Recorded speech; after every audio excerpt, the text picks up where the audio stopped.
Hi, are you prepared and have the four most critical items with you as a real estate professional at all times, no matter what you're doing, where you are? You know, luck is when preparedness meets opportunity, and I found myself many times in situations where if I had not been prepared, I would have not been able to take that listing or take advantage of that opportunity or write a contract. So here are the four items that as a realtor, as a real estate professional, you absolutely have to have with you at all times. And I'm now talking in hard copy because Murphy strikes and you may have it on your iPad, but the iPad dies.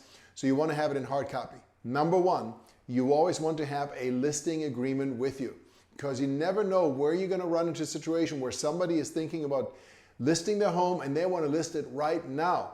So you want to be prepared at all times and always have one or two copies of a listing agreement with you. Number two, a commission agreement.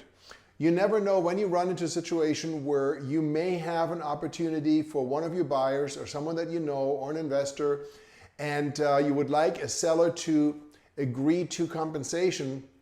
You need to have a listing, a commission agreement with you because they may not want to list their property. So in addition to a listing agreement, you got to have a commission agreement, which is basically an agreement that states they're going to pay you X percent or X dollars if you bring them a buyer without them agreeing to any type of listing agreement.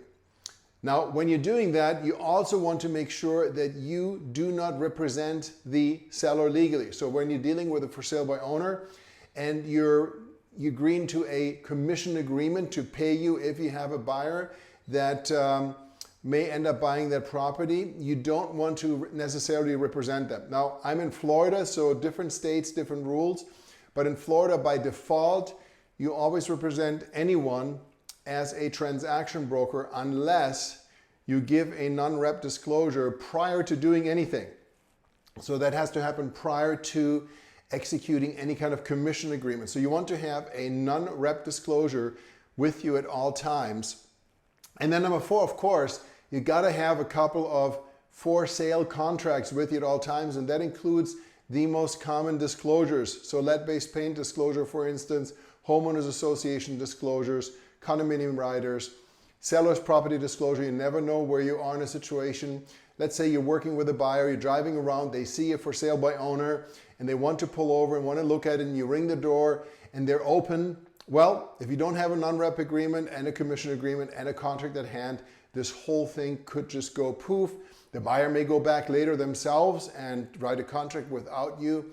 So again, the four things as a real estate professional you always need to have with you, ideally a couple of copies, is number one, a listing agreement. Number two, a commission agreement. Number three, a non-representation or non-rep disclosure. And number four, a for sale contract with the most common addenda that are required. I hope you found this helpful. My name is Thomas Heimann with Realty Partners.